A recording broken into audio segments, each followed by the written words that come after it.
প্রশ্ন করতেছেন কিসের স্বাধীনতা, দেশে কি স্বাধীনতা আদৌ কি আছে, দেখতে পেরেছেন কোথাও? আপনি আজকে লুকিয়ে লুকিয়ে এসেছেন মানে আমার কথা শুনতে।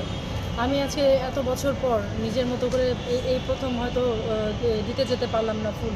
কিসের স্বাধীনতা?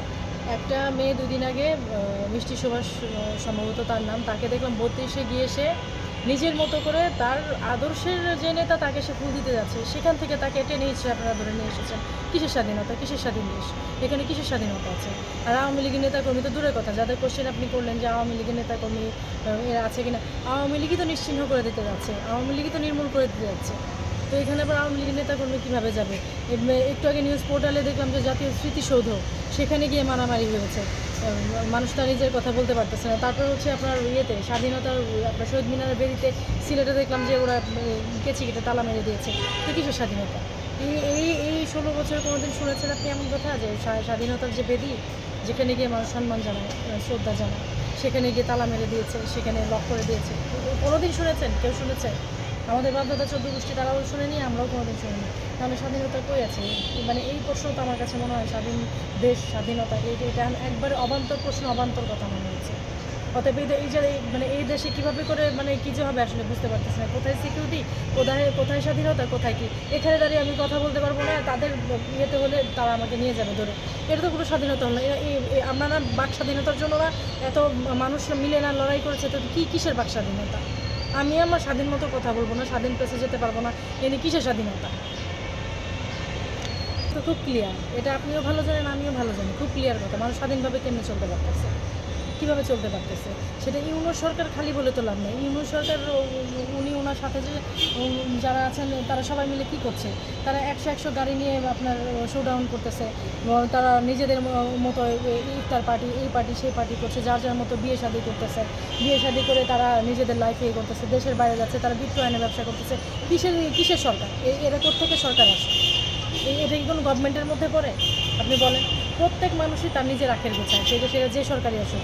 সেটা আমি হলে হয়তো আমিও যেখানে বেশি না হলে কম, প্রত্যেক মানুষই করে এদিক ওদিক করে। তাই বলে আসতে না আসতে এই কয়দিনে মানুষের সিকিউরিটি তারা দিতে পারতেছে না। তারা মানুষ কীভাবে চলবে, কীভাবেই করবে সেগুলি বাদ দিয়ে তারা বিয়ে শাদী, তাদের হয়েছে ওই যে কী বলে শোডাউন। আবার দেখতেছি যে তাদের মধ্যেই ঝামেলা হইতেছে, তারাই মারামারি কাটাকাটি করতেছে। মানে কিসের সরকার? দেশে এরা কি আদৌ কোনো সরকার করে? একটা ডেমোক্রেটিক একটা রাষ্ট্র, একটা গণতান্ত্রিক রাষ্ট্রে এটা কিসের সরকার? সরকার তো এতকাল যা দেখে এসেছে সেগুলি সরকার।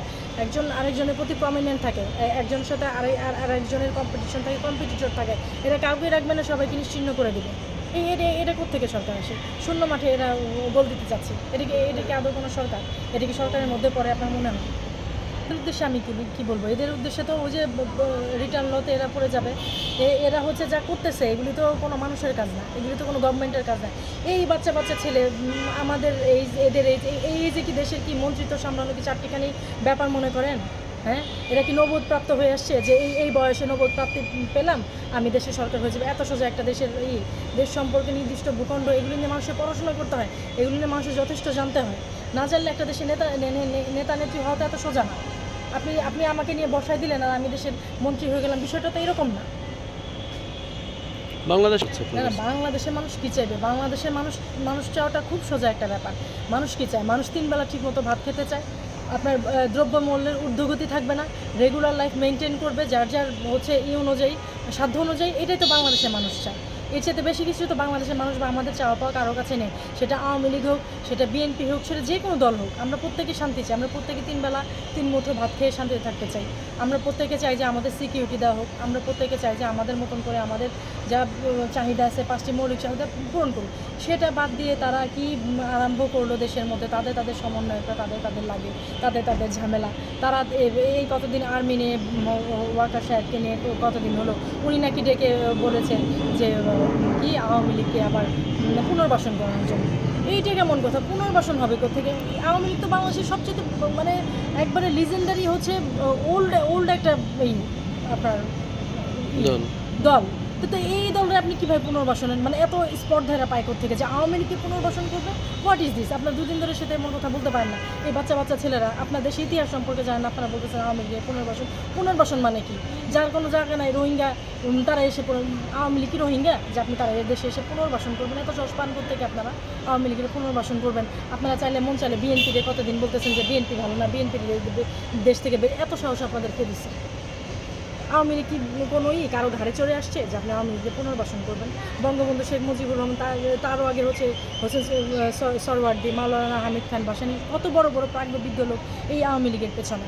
আওয়ামী লীগ তো কেউ একদিনে আপনাদের মতো ওই যে সংগ্রাম করে গুতাগাতি দিয়ে মানুষের 2 নাম্বারই করে তো আওয়ামী লীগ একদিনে আওয়ামী লীগ দল হয় না। হ্যাঁ, এখন বলতে পারেন যিনি শেখ হাসিনা আছেন ওনার যারা আছে সাঙ্গপাঙ্গ তারা হয়তো কারোর কোনো ঝামেলা হতে পারে, সেই জন্য তো ওনাকে আমরা একতরফা দোষ দিতে পারি না, ওনাকে আমরা একতরফা করতে পারি না।